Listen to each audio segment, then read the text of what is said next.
Thanks to satellite navigation, it is now next to impossible to lose your way in modern times, as it can pinpoint your location to within few meters, wherever you happen to be on Earth, just in no time.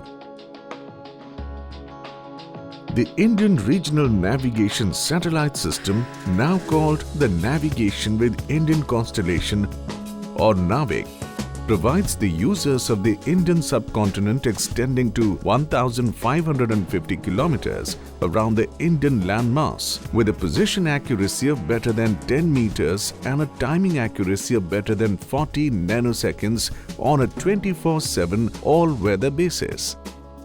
All this may look simple to the user.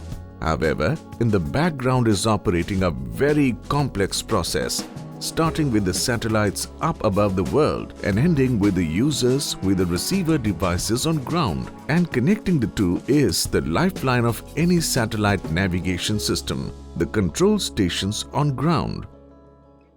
The space segment, that consists of a constellation of 7 satellites with onboard atomic clocks along with their downlink signals. Of the 7 satellites, 3 satellites are placed in the geostationary Earth orbit, while 4 satellites are placed in inclined geosynchronous orbit. The network of satellites work as space landmarks, as we always know their positions, just like the landmarks we have on Earth. Each of the Navic satellites weighs approximately 1,425 kilograms and have been designed, fabricated, integrated and tested at the U.R. Rao Satellite Center based in Bengaluru. The navigation satellite payload, the equipment that essentially provides the broadcast signals, is developed by the Space Applications Center located in Ahmedabad. Second is the ground segment that works 24/7 to maintain and monitor the Navic constellation and manage the operations of the satellites and its associated facilities. The ground segment comprises of the ISRO Navigation Center (INC) at Bengaluru and Lucknow, established by the ISRO Telemetry Tracking and Command Network (ISTRAC). The INC, along with the IRNSS Network Timing Center, IRNSS Range and Integrity Monitoring Stations, IRNSS CDMA Ranging Stations, the Navigation Control Center and IRNSS Data Communication Network enables position, navigation and timing data broadcast by the satellites. The ground segment also comprises of the IRNSS spacecraft control facilities at Master Control Facilities, Hassan and Bhopal, which maintains the Navic satellite constellation. The third and last segment is the user segment. This consists of receiving devices that you carry with you for navigation.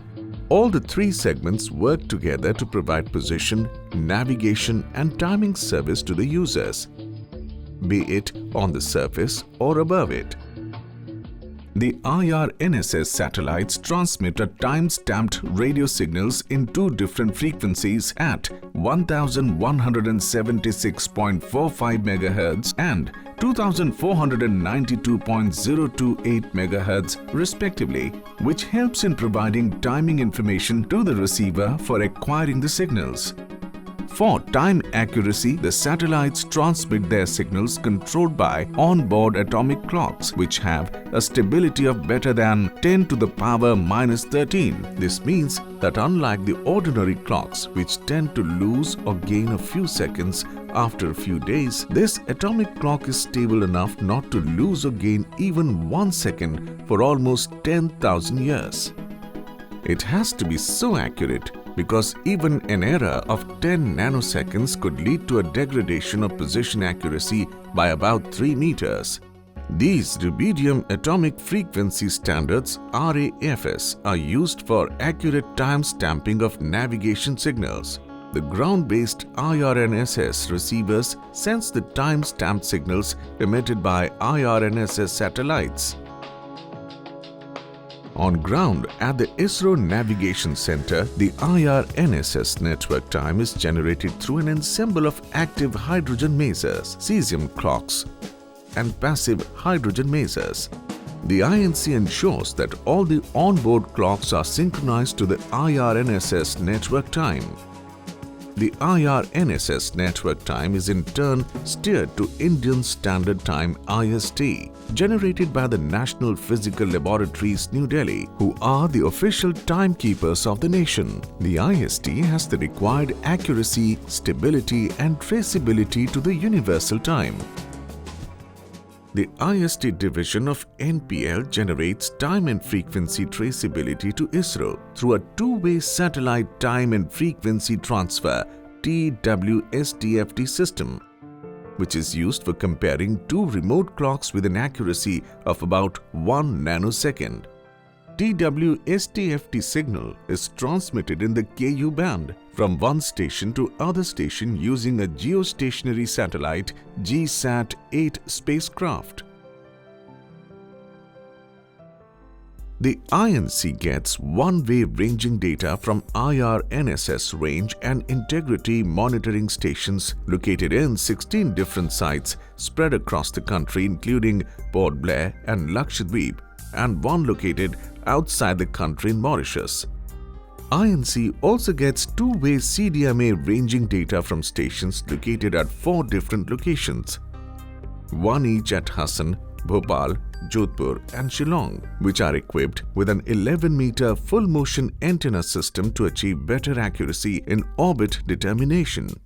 The data received from all these stations is remotely monitored and controlled through the IRNSS monitoring and control system from a centralized console at INC. This enables to achieve range accuracy at sub-meter level, which helps us to always know the accurate orbit determination of the satellites.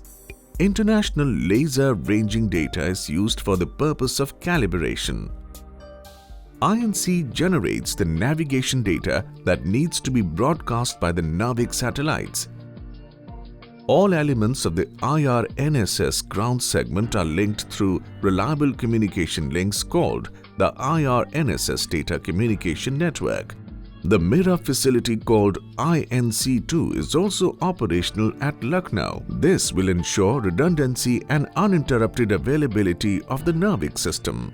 The Navic receiver consists of single and dual frequency receivers on a wide variety of platforms.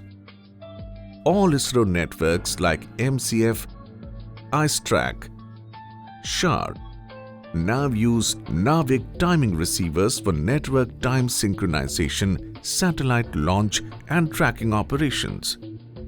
5 national power grid sites are now installed with Navic receivers for power grid control, measurements and monitoring applications. Navic is also now being integrated into Qualcomm's Snapdragon 720G, MediaTek Helio M70 and Broadcom BCM 47765 mobile chipsets. The day isn't too far off when the entire nation will switch over to Navic, making India truly Atmanirbhar.